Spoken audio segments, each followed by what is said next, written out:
cash flow statement நம்ம எதுக்காக prepare பண்றோம்?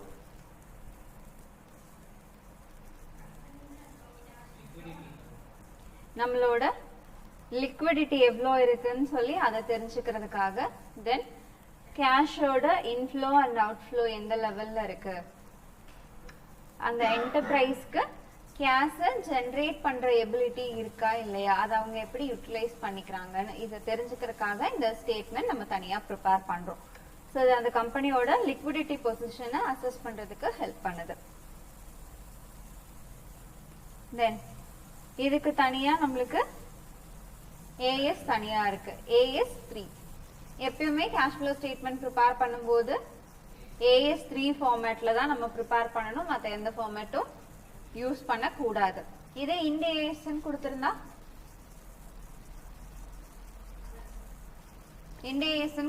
நம்ம ஃபண்ட் ஃப்ளோல adjusted P&L account prepare பண்ணுவோம் இல்லையா, அந்த ஃபார்மேட்லயும் போட்டுக்கலாம். பட் AS கொடுக்கும்போது cash flow format தான் ஃபாலோ பண்ணணும், மற்ற எந்த ஃபார்மேட்டும் யூஸ் பண்ணக்கூடாது. Then இதுல நம்மளுக்கு 3 ஆக்டிவிட்டீஸ் இருக்கா. என்னென்ன ஆக்டிவிட்டீஸ்?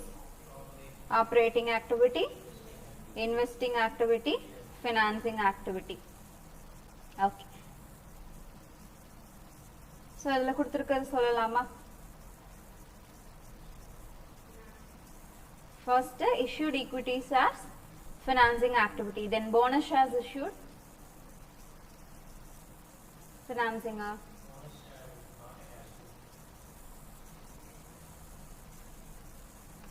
நேத்து FM ரிவைஸ் பண்ணும்போது தெளிவா சொல்றேன், கேஷ்ல ஏதாவது சேஞ்சஸ் வருது அப்படின்னா அந்த ஆக்டிவிட்டீஸ் மட்டும்தான் கேஷ் ஃப்ளோ ஸ்டேட்மெண்ட்ல வரும், நான் கேஷ் ஐட்டம்ஸ் எல்லாம் வராதுன்னு சொல்லி. இப்ப கேட்டா ஃபினான்சிங் ஆக்டிவிட்டின்றீங்க. சோ இது நம்ம என்ன பண்ணக்கூடாது, இன்க்ளூட் பண்ணக்கூடாது. Next, right shares issue. ஏன் இது financing activity?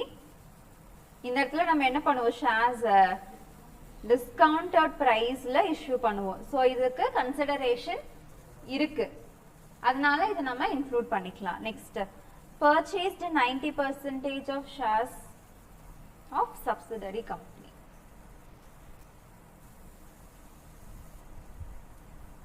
subsidiary companiesல 90% of the shares நம்ம purchase பண்ணிருக்கோம். இது எந்த டைப் ஆஃப் ஆக்டிவிட்டி?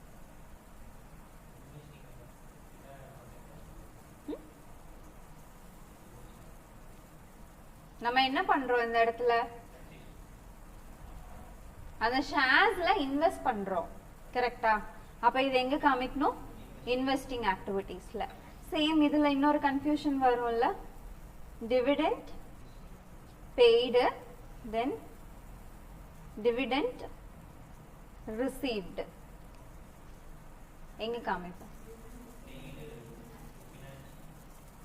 பெய்டு அப்படிங்கிறது ஃபினான்சிங் கம்பெனியா இருந்தாலும் சரி, நான் ஃபினான்சிங் கம்பெனியா இருந்தாலும் சரி, அது ஃபினான்சிங் ஆக்டிவிட்டியா ட்ரீட் ஆகும். Next, dividend received,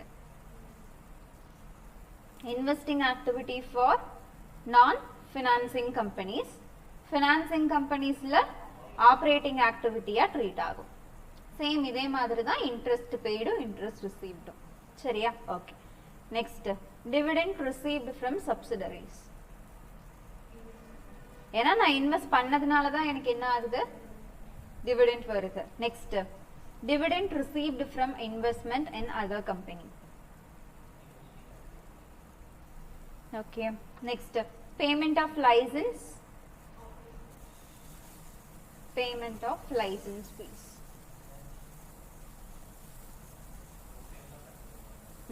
one time தான் கட்டுவோம். சோ அப்ப அது எங்க காமிக்கணும்,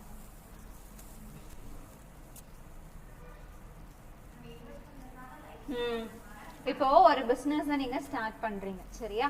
அந்த பிசினஸ் ஸ்டார்ட் பண்ணும்போது நம்ம அது ஒன் டைம் தானே நம்ம பண்ணுவோம், திரும்ப அதை வாங்க மாட்டோம்ல. அப்ப நமக்கு அது என்னவா தான் கன்சிடர் ஆகும், இன்வெஸ்ட்மெண்டா தானே கன்சிடர் ஆகும். Next, royalty received from goods pattern.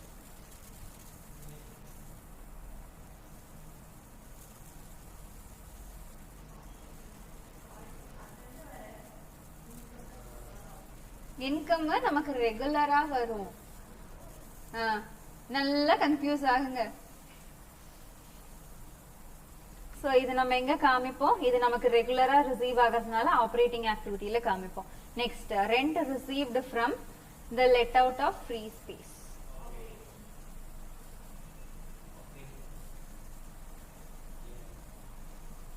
Let out of free space.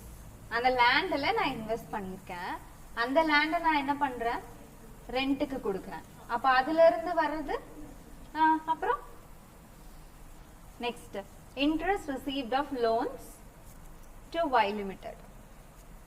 இது நமக்கு ஃபினான்சிங் ஆக்டிவிட்டில வரும். Next preference dividend paid.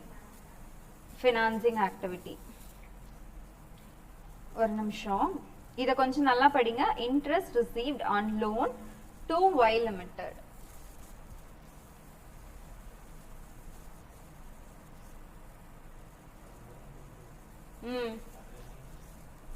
அப்ப நம்ம என்ன பண்ணிருக்கோம்? இன்வெஸ்ட்மென்ட் பண்ணிருக்கோம். அப்ப இது என்னவா ட்ரீட் ஆகும்? நம்மளுக்கு இன்வெஸ்டிங் ஆக்டிவிட்டியா ட்ரீட் ஆகும். இது ரொம்ப கன்ஃபியூசிங்கா இருக்குல்ல?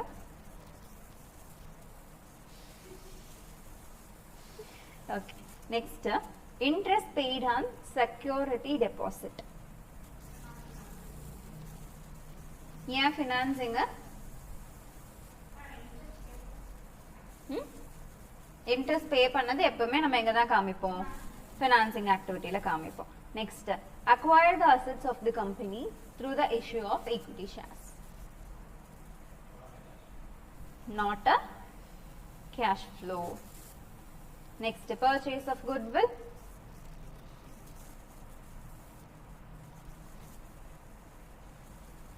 Next one investing. Next interim dividend paid. Financing activity. Next sale of investment in subsidiary. Okay va?